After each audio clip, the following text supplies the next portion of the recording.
I'm a lion. Roar.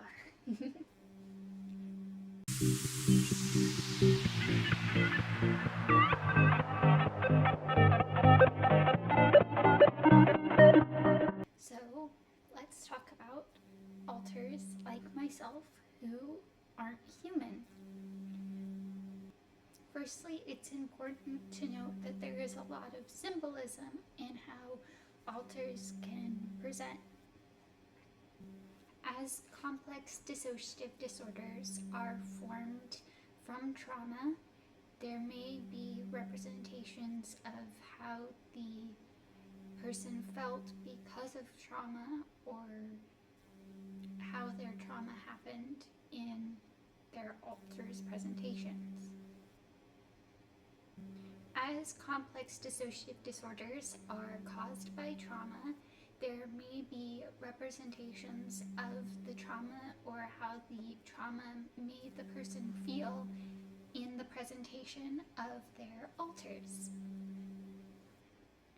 Trauma can be very dehumanizing, so alters may form not feeling like they are human because that is how they felt during the traumatic event.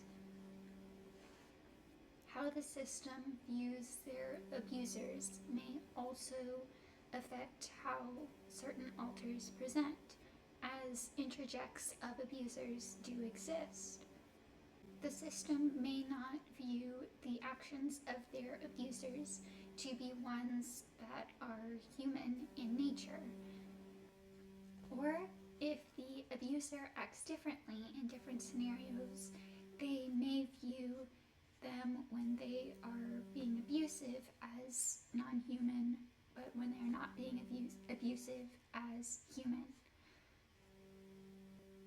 We experienced it similarly to that, which led one of our interjects of our abuser to be a demon instead of human. Certain trauma responses may also be represented in a way that isn't human, such as we have a personification of our flight response as an alter who is a cheetah, because cheetahs are really fast. Dissociation is also a form of escapism, so alters may present in a way that doesn't match reality because the system is trying to escape reality. This is also how a lot of interjects are formed as well, as the system may escape into different forms of media that feel safe, or at least safer than reality. They may find comfort in feeling as though they exist in a world that they already find some sort of safety or comfort in. What forms they take may be based on what the system thought would make them safe in the moment, such as they may be really small to be able to hide or really big to fight back. Non-human alters can be animals, such as I am, or they may be creatures that don't exist in this world, such as fairies or mermaids or elves, for instance. And the alter doesn't necessarily need to look like anything that actually exists in forms of media or real life that the system is interacting with, such as we have an alter that is a mix of a panther, a vulture, and snake, which I don't think we ever interacted with anything like that out here. Alters can also be objects. They may form this way to be able to feel less than the rest of the system, or maybe based on something that brings the system comfort.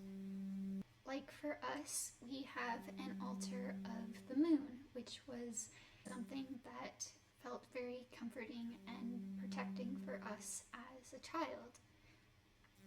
And it can be very weird to exist as a non-human alter in a human body. The body just feels wrong, you know? Like I'm expecting my ears to be in a different place, and for my teeth to be different, and to have a tail, and to have fur, which we obviously don't have. So it can be really weird to front because it doesn't really feel like the body is my own, you know? And it's made even worse because I'm smaller than the body. And we also have alters that struggle with balance more than other alters in the system because of their internal form. And of course, we all know we exist in a human body. It just feels weird if it doesn't feel like our body. And of course, you don't have to know why you aren't human to be valid as an alter. There doesn't need to be an obvious explanation for you to be experiencing what you're experiencing. It doesn't need to make sense to yourself or others to be real. And just because it doesn't seem real to others doesn't make it any less real to you. Some people may not understand, and every experience is different. It's not like it's harming anyone that I feel like a lion, for instance. And this goes for all the other non-human alters out there. You're allowed to exist in the way that feels comfortable for you. You're not harming anyone by feeling different than what your body looks like. Hopefully I explained things well, but if you have any questions, feel free to leave them in the comments down below, or if you want to share your experiences as a non-human alter, we'd love to hear them. If you want to learn more about some of the terminology we use in our videos, you can check out that video up here.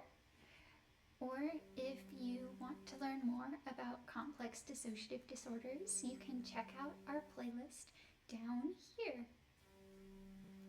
I hope you enjoyed the video, and I hope you're having a great day, and we'll see you in the next one.